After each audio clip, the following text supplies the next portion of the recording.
Welcome, everybody. We are about to start. I'm just going to set up the live streaming on Facebook.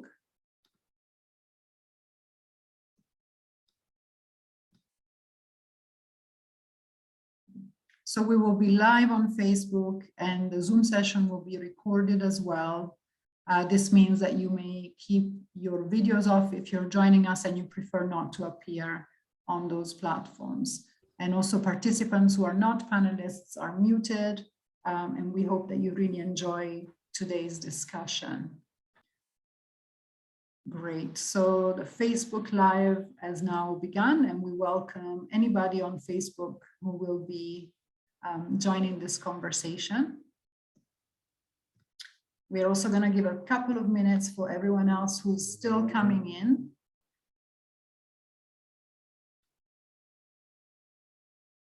We have about 60 people that have registered from across the world, and we are excited to have everyone in. Good. So today's session is the refugee economy in Malawi, a matter of survival. My name is Florisa De Leo Magambi, and I'm a director at Inua Consulting. I will briefly introduce the panelists that you will hear and see today as part of our discussion. We have Sylvester Namiwa. He's the Executive Director of the Center for Democracy and Economic Development Initiatives, which in short is CDEDI.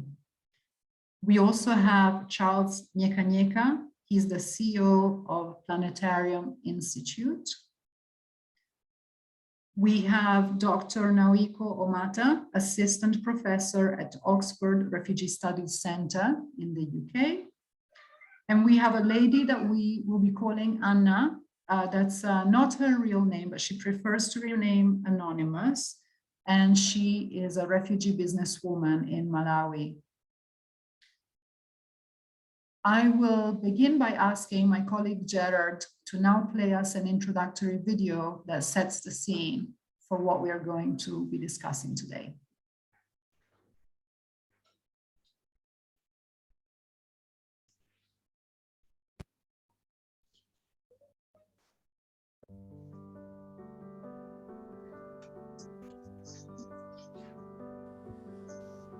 As the sun rises in Dzaleka refugee camp, people know that they've got to do something to make it through the day. Malawi law is one of encampment. Refugees do not have freedom of movement, right of employment, nor the opportunity for local integration. The survival food they receive from the UN is equivalent to 120 Malawi kwacha or 15 US cents per day. In Dzaleka market, refugees and Malawians work side by side. They are each other's customers and suppliers. Peaceful coexistence is already a reality here. An outstanding refugee entrepreneur who prefers to remain anonymous came to Dzaleka in 2001 and has lived in the camp ever since. From the onset, he earned the trust of his Malawian neighbors. Although he did not complete primary school and lived through a very poor childhood, him and his wife are a shining example of business success. They began with farming by renting lands from local villagers, then opened a small grocery shop in the camp. The couple now have several phone credit kiosks, a hardware store, animal and vegetable farms, and a small fleet of trucks. Their favor over the years has extended to the relationships with Malawian suppliers, manufacturers, and customers. The couple employ 20 people, all within the refugee camp. 10 are Malawian and 10 are refugees. Honorine Ngabire is a Rwandese single mom of 3. She manages to support her children by running a restaurant in the camp and occasionally catering for special events sponsored by NGOs in Dzaleka. David Ndaisenga came to Dzaleka when he was 5 years old and lost his father when he was 11. Without his dad to provide for the family, David dropped out of secondary school. He began to pick up the welding trade with the help of compassionate people in the community. As he generated an income, he slowly procured the tools to set up his own business. Today, David is a soft-spoken man running a loud workshop. He provides free training to fellow refugees and employs 3 people. Mr. Anderson Talimbanazo is a Malawian goods transporter from Chimbalanga village in TM Sakambewa. His business heavily relies on the presence of the refugee camp, where people need him to move building materials and agricultural produce. He says that the relationship between Malawians and refugees has been positive and mutually beneficial. Gale ku Dzaleka kudali kumalo koopsa sitimakagula ko katundu koma lero atitengera katundu mtown kumagula pafupi ngati pa Dzaleka. Ndiye ma refugees aja timaphunzira ko soluso amalima romaro ifeso taphunzira ulimi wa romaro taphunzira kuchokera ku ma refugees. The level of economic activity in the refugee camp has grown to the extent that My Bucks opened the first bank branch there in 2018. The bank is an important partner for this resilient and resourceful community, whose lack of a legal document would exclude them from accessing banking services elsewhere. Although some have found means to supplement the UN rations, for the majority of refugees, the legal restrictions are simply too limiting, and they rely on the little aid they receive.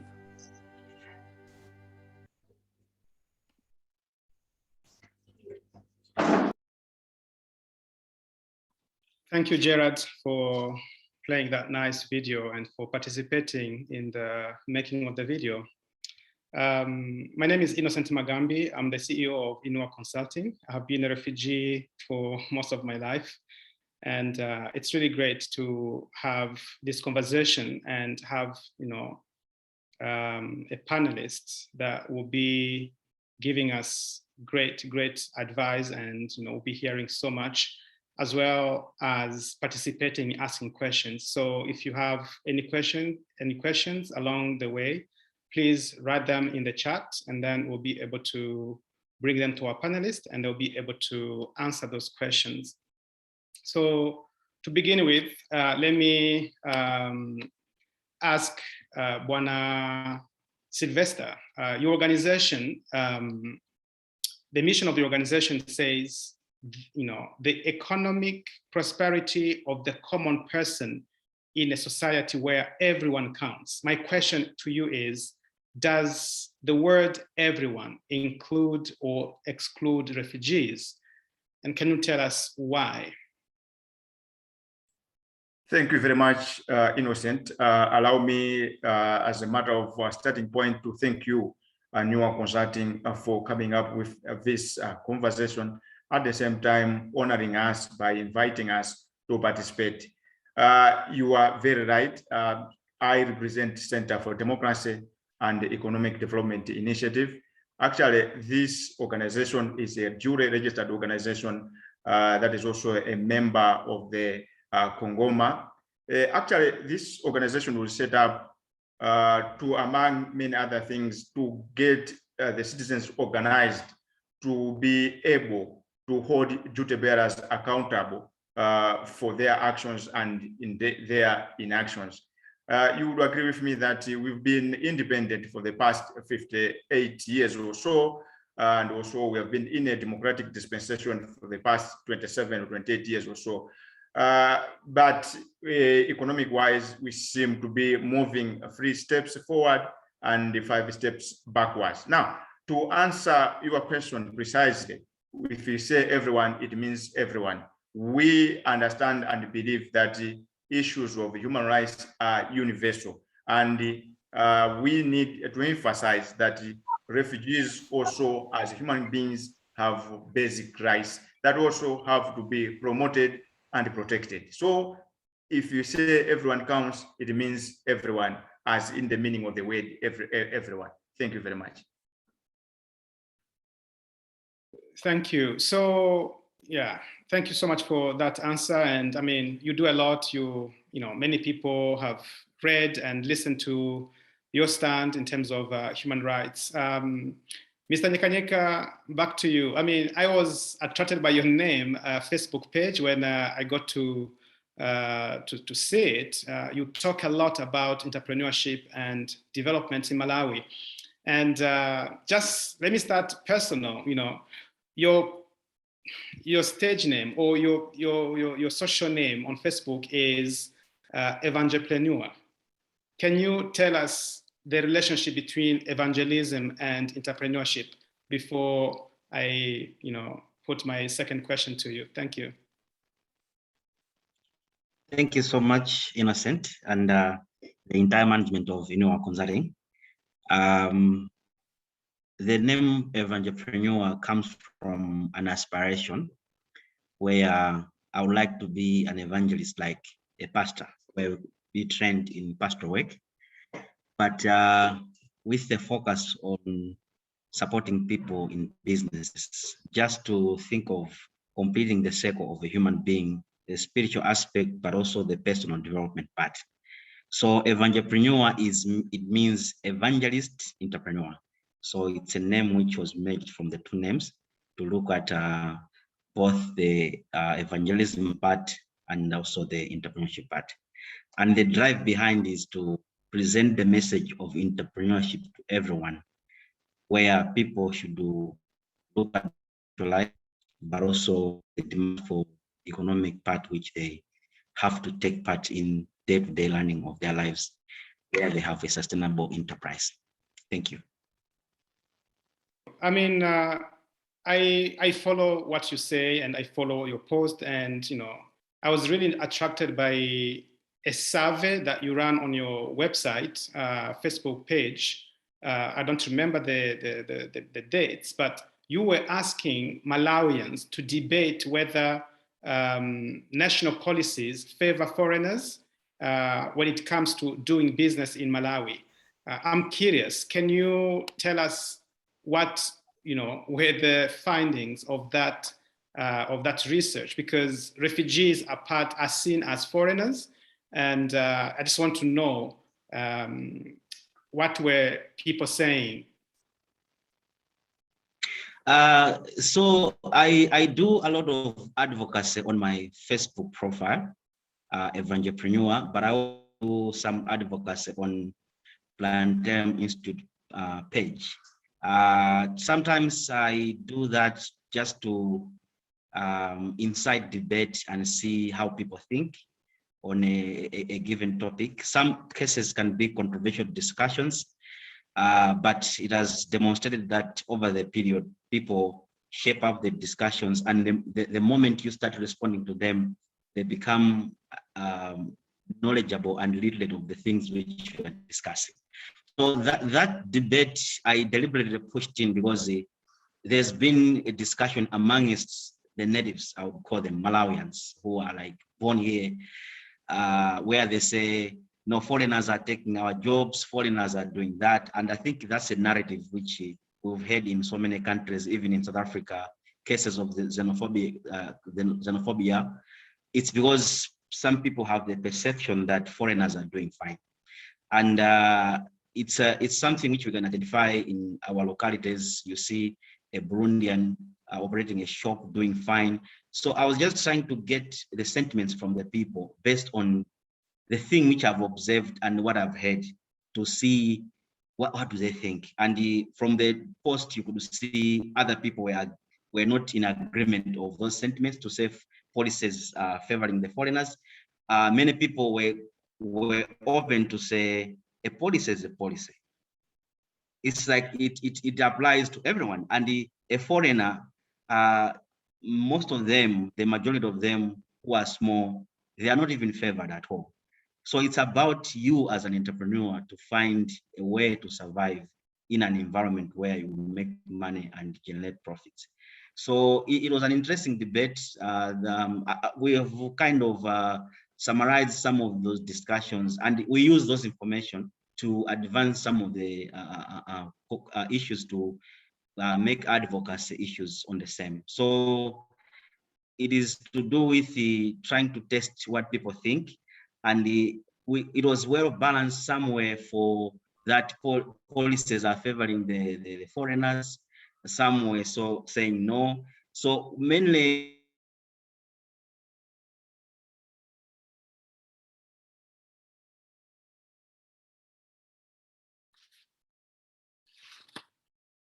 we seem to have lost Charles. Charles, can you hear us? Are you there?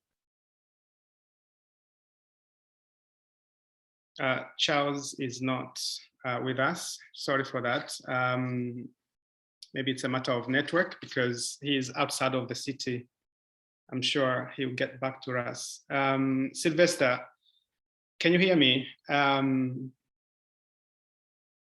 let me. Yes, Innocent. Yes, thank you. My second question to Charles was going to be, what is, as an entrepreneur, what is his views on the policies that in Malawi they exclude refugees from legal, economical practice? What are your views? When he comes back, I will put the same question to him. Anyway, since it is his question, we'll wait for him, but I thought I should give my own perception. I thought Absolutely. I should start this conversation in earnest by giving my personal experience with refugees. You see, growing up in the southern part of Malawi, especially in Churo district, that to a certain extent borders with Mozambique, we had the refugees, over 1 million of them that came from Mozambique following the civil war there. There was a camp at Chipo. So I remember one Saturday morning, my father asked me to accompany him to buy some commodities. We traveled. It was a very long distance. I had to brave it all, but we traveled all the way to Chipo refugee camp. There we found ground nuts in abundance and cooking oil. We bought those things, we went back. Now, since then, I grew up believing refugees are well provided in terms of food stuff.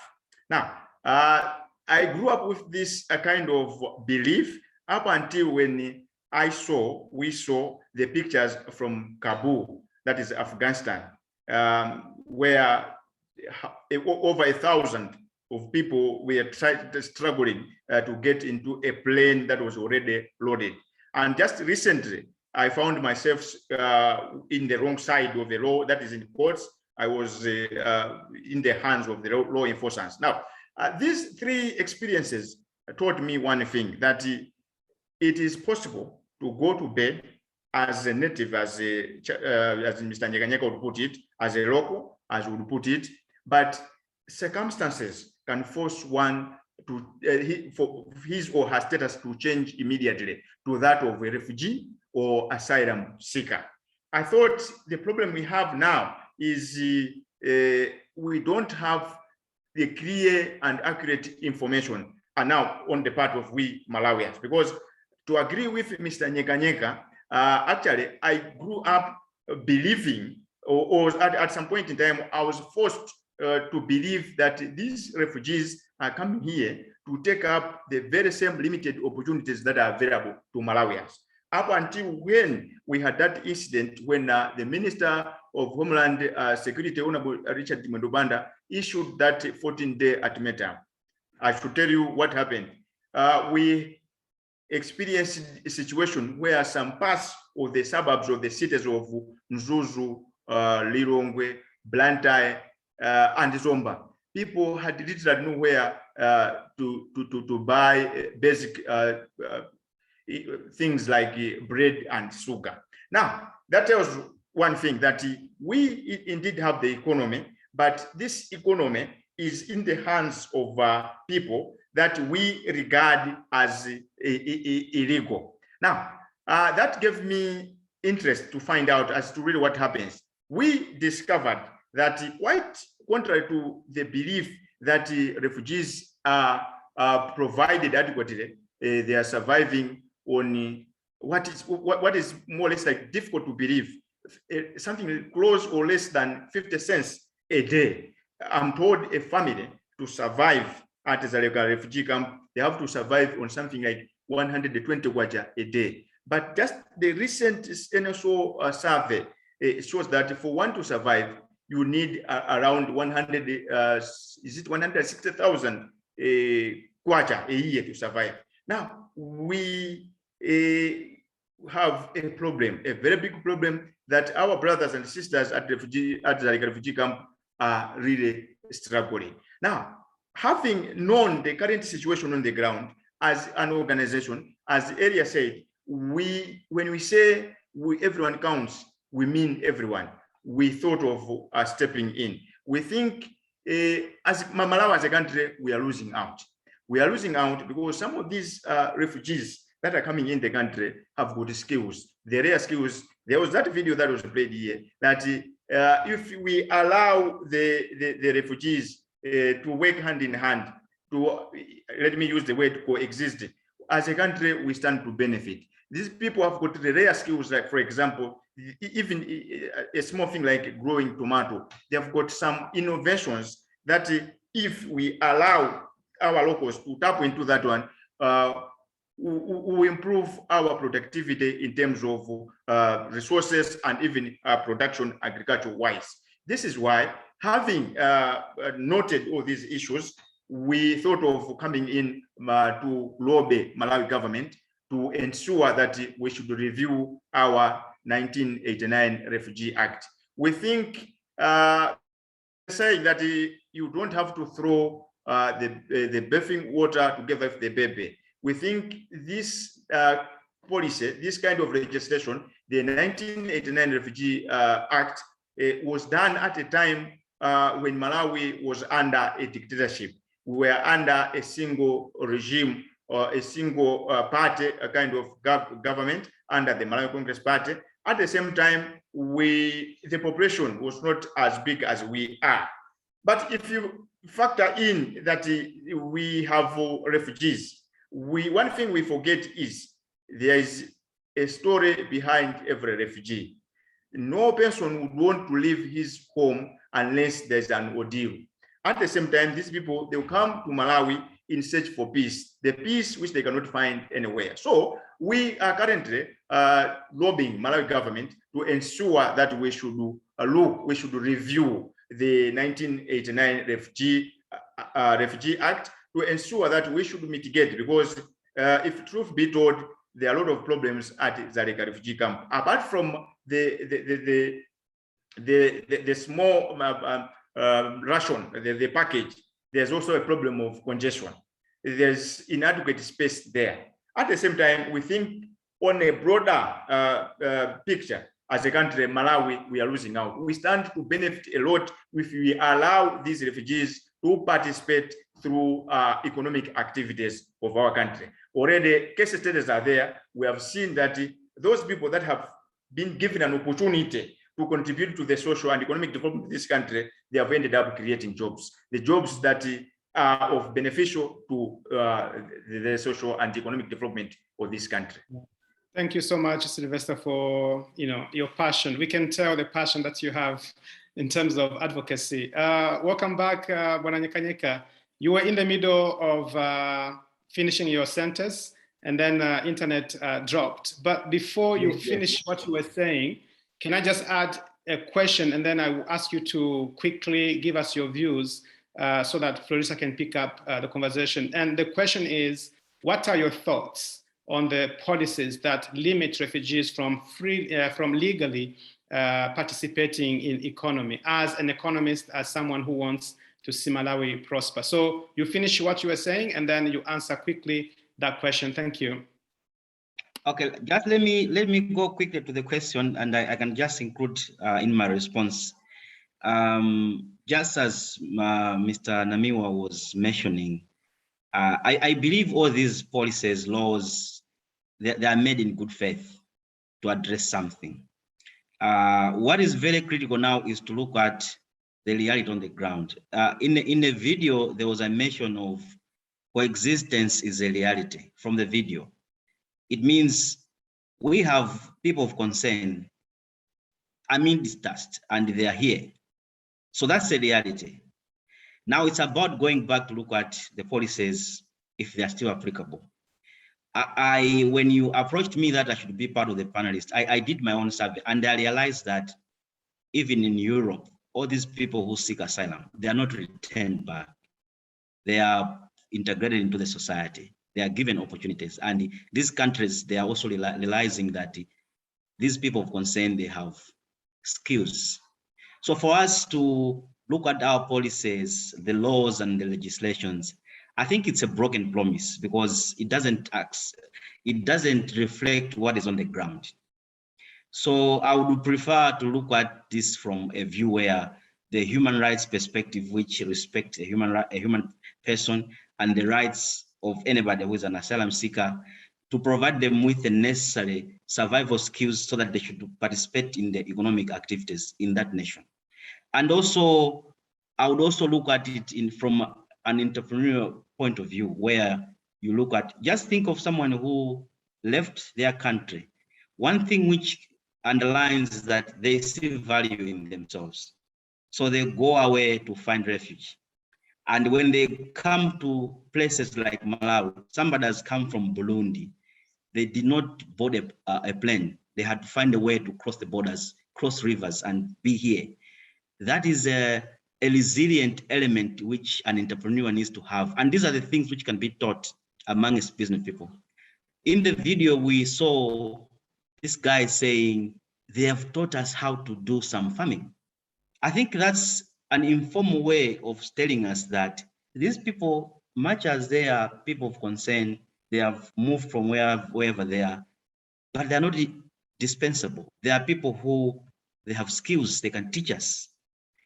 And we can learn the entrepreneurial traits to be resilient in the process.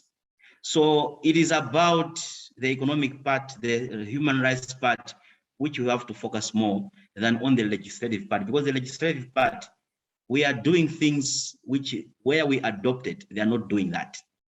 So it's very important for us to look at it in a broader picture, especially in the spirit of Ubuntu, because that's what is missing. When people say a foreigner, if you look at the dynamics about a foreigner in Malawi, it is somebody who is coming from Tanzania, somebody coming from DRC, Rwanda, but it's not talking about people from other races. These are not foreigners. And if you see attacks, it's attack on fellow Black people who are in Malawi, not the other people who are actually not natives of even Africa. So I think what is important is we need to look at this in an Ubuntu part, because that's where we can define these things, and we'll find that these laws are so draconic and they cannot help us, because amidst us, we have people from different countries residing in Malawi. Let me finish by saying, people are in Malawi, they left their countries for a reason. And it's just a matter of time that it's not happening to us. It can also happen to us. And from the audience, if there are people who are here like Christians, I would ask them to read Leviticus 19, verse 33. It talks about people who were in Egypt, the Israelites, and when they go back, they were told, you have to protect and respect strangers, because you were also strangers when you were in Egypt. So that's how I would like to end this. Thank you. Well, I want to thank you, Charles, and also Sylvester, for your views that dig deep into the topic that we are exploring today. And the title of the video we played at the beginning said, Refugee Economy in Malawi, a Matter of Survival. This is what I want to circle back to as I introduce our next panelist, who we will call Anna, although that's not her real name. And the reason that we are using a name that's not her own is that, as a matter of survival, Anna is engaging in economic activity in Malawi, although she's a refugee and the laws do not permit it. So Anna, I want to welcome you to our session and thank you for putting yourself on the line, even if with a pseudonym. You came to Malawi in 2012, I believe, as a refugee, and I knew you when you were a young lady and you had received a scholarship to attend college in Malawi. Now you're married and you're doing some business. I want to present a myth that is often held in Malawi, where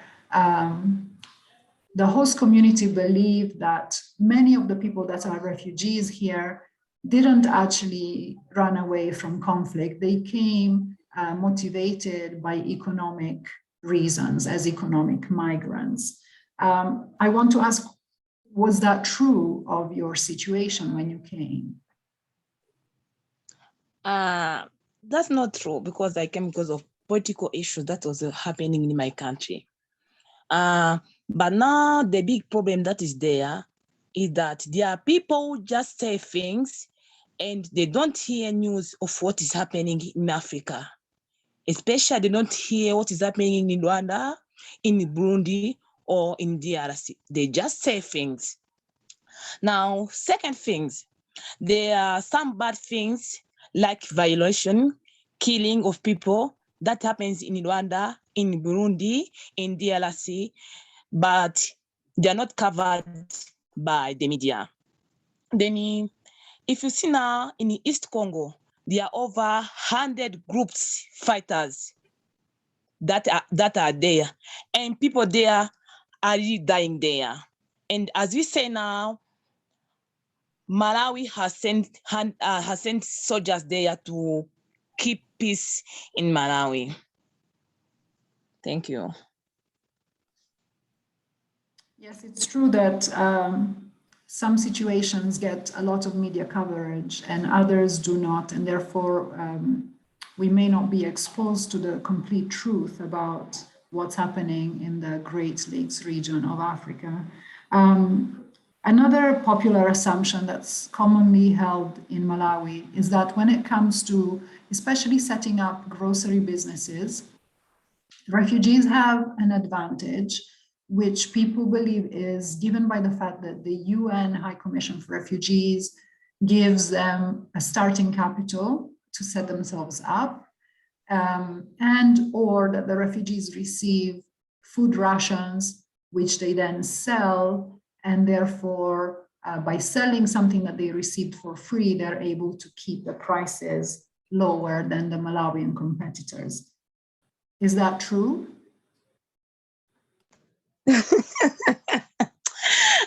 I'm telling you, that is very laughable, because we used to receive 7 kg of maize, and now to have been transformed in money. So we receive 120 kwacha per day for breakfast, lunch, and dinner. So, and for me now, that money only I can buy only vegetable. Now the other thing is, when you are in difficult situation, you have 2 choices: to fight or to flight. And those who are not able to fight, they are in a very difficult situation. And most of them, they need psychological support. Then if you can say the business prices are low, that is a strategic business, because we want to get less profit and sell more. Then, and because you have struggles, we make everyone can afford something at shop, because we sell sugar for 50, 400, so that everyone can afford. And we always knew that you don't have any support. You don't have rich uncles. You don't have mothers here.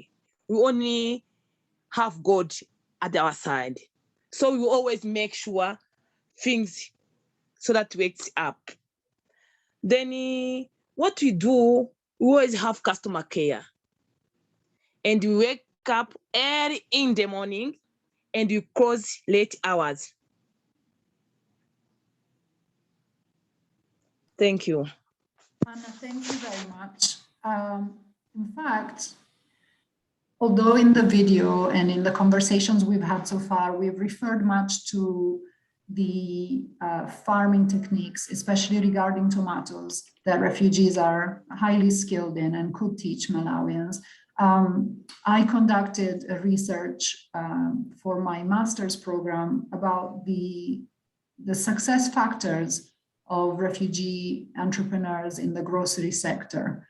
And I can tell you that there are a lot of strategic skills that these business people employ that would actually support the development of any local business initiative. And perhaps there will be another platform where those learnings can be shared for the benefit of Malawians wanting to go into grocery retail. And talking of my MBA research, I am really, I can't even find the words, I'm excited, and it seems unreal that today on this conversation as a panelist, we have Dr. Naoiko Omata, who I quoted in my research because he has done so much work when it comes to refugee entrepreneurship in Africa. And actually, there's a lot of academic literature that him and the team of the Oxford Refugee Studies Center have produced. So I want to welcome him to this conversation. And I would like to ask now to give us two examples of other African countries where the participation of refugees in the economy is more advanced than it is in Malawi. And perhaps an example where this has been positive and an example where it has created perhaps some drawbacks, so that we broaden a little bit the perspective of this dialogue. Dr. Nao. Hello. Can you hear me right now? Yeah. Okay, great. Thank you. And I hope internet stays okay. First of all, Florisa and also Innocent, thank you very much for inviting me, and I'm very excited to be part of this webinar dealing with a very important topic.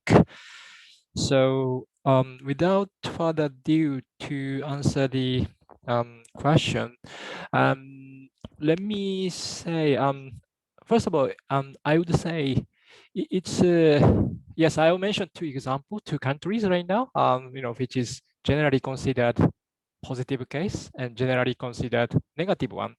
But I will explain, it's not that kind of simple good and bad, white and black discussion. There are significant complexity. But I would say amongst the countries we have conducted research, I think typically Uganda is a country which has been praised, not just by, I mean, we haven't praised Uganda, but our research shows some of the positive aspects. But globally, internationally, Uganda has been commended, lauded extensively, especially because of their policy, which is usually called self-reliance strategy, meaning that encourage or promote refugees so-called economic participation. And primarily, Ugandan government has been implementing this one through like a provision of a plot of land, especially for the refugees who reside in the remote rural settlements, and encourage them to use the land and to engage in commercial or subsistence farming. And this case has been extensively praised by UNHCR and also other major international actors as successful, And the other case, which is a neighboring country of Uganda, is Kenya, which is often placed as a kind of a polar opposite of Uganda because of the quite a restrictive policy towards refugees, particularly limitations on the right to work and also to move freely. Like similar to Malawi, Kenya also employs MCAM policy, and so country has been kind of portrayed as a very tough country on refugees, and also typically kind of juxtaposed with the good Uganda negative case of Kenya. However, As I already indicated at the beginning, the reality is not that simplistic. For example, in our research, which we conducted a few years back, shows that even though Kenya has been known with a country with a very tough refugee policy, but when it comes to the actual implementation, we called it this kind of legal pluralism, meaning that there's official law, but implementation is often moderated on the ground. So a good example is that despite the encampment policy, Nairobi hosts quite a large number of refugees, and a lot of them are engaged in informal economic activities. Okay. In the meantime, Uganda has been praised internationally. However, one thing we have found in our research is that Uganda's this kind of agricultural model to promote self-reliance has been undermined because of large influxes of refugees in the country. As you know, Uganda currently hosts 1.4 million refugees, which is third largest refugee hosting countries. And many places they are running short of the available land. So it is increasingly difficult for refugees to engage farming and to produce meaning amount of output for commercial sales or for self-consumption. So what I was trying to say is that I could relatively easily mention these positive and negative cases, but the reality is actually far more complicated. And so in conclusion, I tend to avoid to kind of label certain country as a good one and as opposed to some countries negative one. I think the research shows the more complicated picture on the ground. I think that's kind of my answer to your first question, Florissa. And what you say makes a lot of sense. And it's exactly what Charles was referring to, that even in Malawi, we have a legislation, and then because the law enforcement doesn't match the law, we all know people in our neighborhoods who are refugees and run businesses. But what really saddens me deeply is Anna, for example, she couldn't be recognized by her true identity, our panelist, and neither the refugee entrepreneur that we featured in our video, who, despite living in Dzaleka camp, there are some insecurities to him being recognized as a successful businessman. And what this does to the human dignity is profound, I believe. Living in a situation of insecurity and feeling threatened all the time,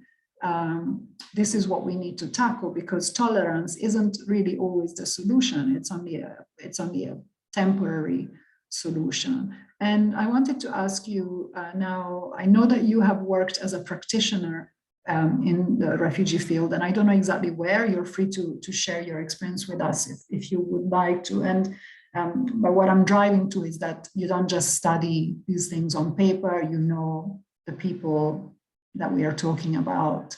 And we have talked about the potential positive impact of a refugee integration policy in Malawi, given the resilience, given the skills that refugees have.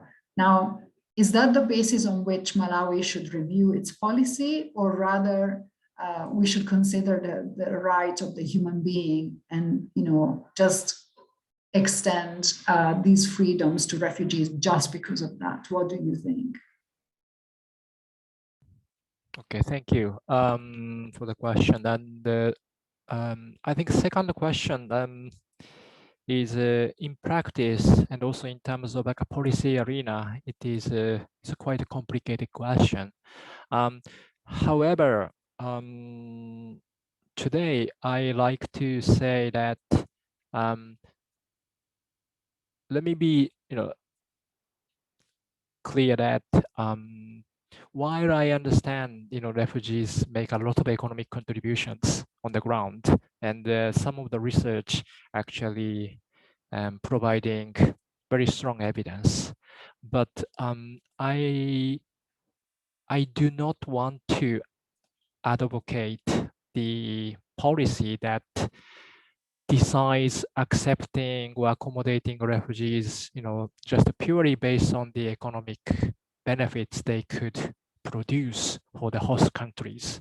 Okay, I am against to use only that criteria for accepting refugees, and I will mention a couple of reasons, but I certainly want to advocate or stand for the position that human rights and also the fact refugees have been displaced by quite traumatic reasons, including violence, conflicts, or persecution, should remain for the primary criteria for accepting them. I want to make it clear I'm very firm about it, and the reasons why I feel sometimes quite risky to use refugees' economic benefits as a kind of criteria to accepting refugees. Probably there are 3 or 4 of them, but in the first place, I think the refugee population is not the homogeneous people. It is a very much heterogeneous, diverse people, and as a matter of fact, probably as we all of us know, in our society, some people make economic contribution, some people can work and actually make contribution, pay tax, etc.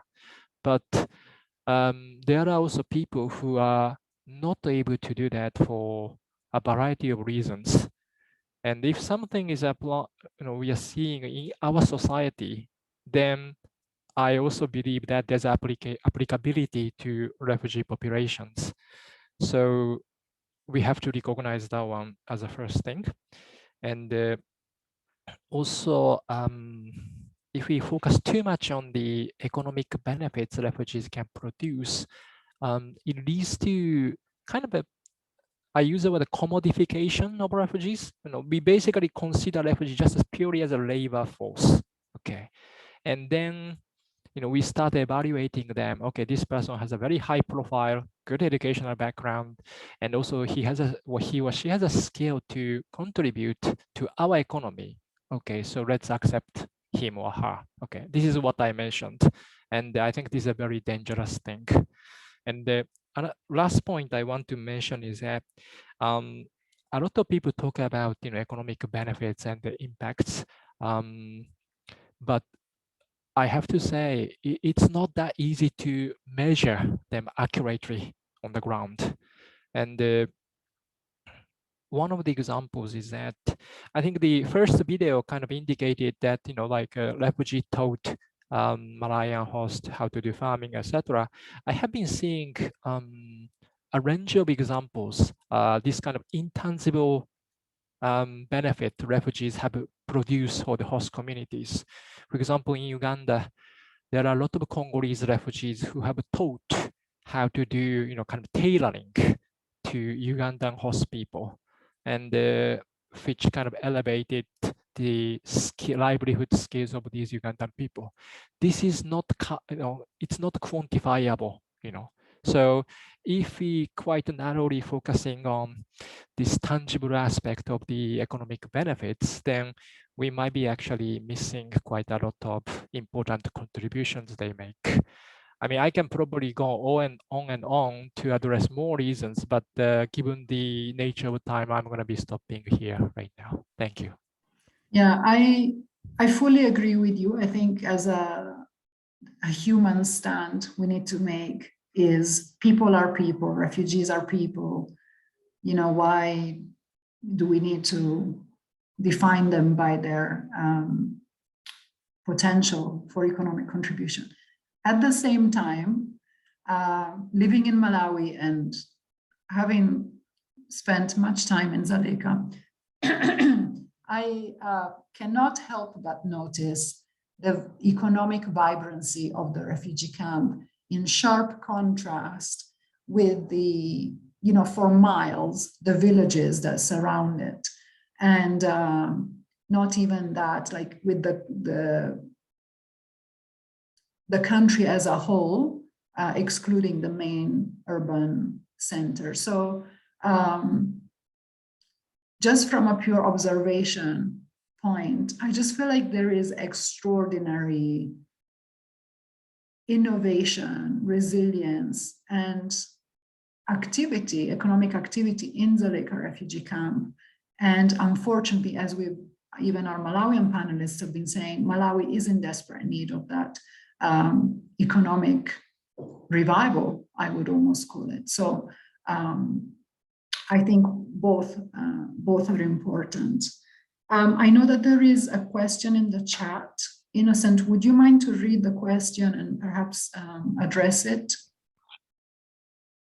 Yeah, thank you. Thank you for the comment. Thank you now for your insight. But before we go to the question, can you just give 2 minutes to Charles, but also Sylvester, to answer the question as well, just in few words before we go to the questions in the chat. What are your views? Shall we accept refugees because of what Malawi will benefit, or because of the human basis, or both? What are your strong views? I know, let's start with Charles as an entrepreneur. Thank you very much, Innocent. I was very impressed with Dr. Omata's disposition on a number of things. And I would like to agree with what is said, just to respond to your question, that these are matters of policy and the issues of reality on the ground. And the interplay of the two to come up with a decision has to be looked at holistically. The first thing, I think, would start with the human rights part, where we are looking at this refugee is a human being.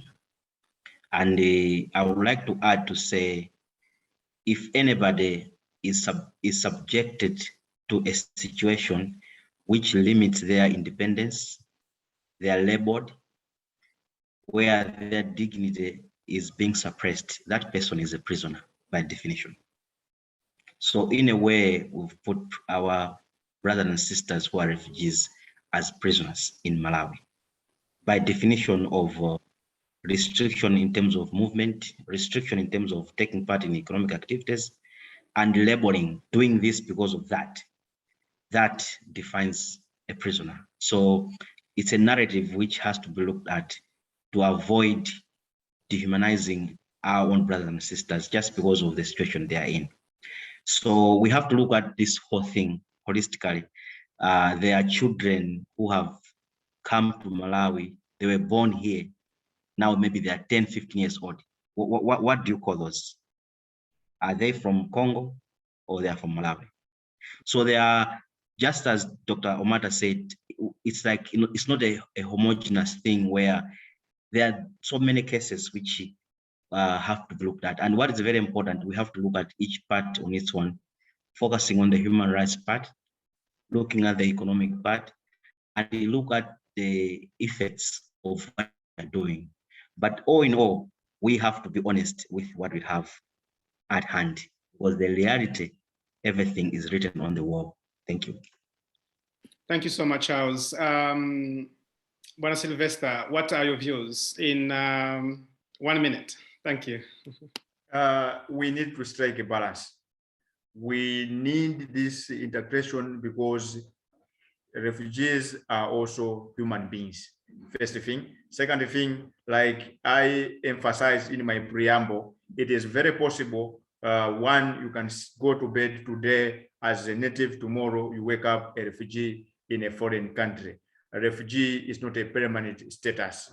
Actually, just to concur with Charles, in Malawi, we have got harsh realities on the ground that we have people that have demonstrated that they are contributing already significantly to the social and economic development of this country. Anna is here, is a living example.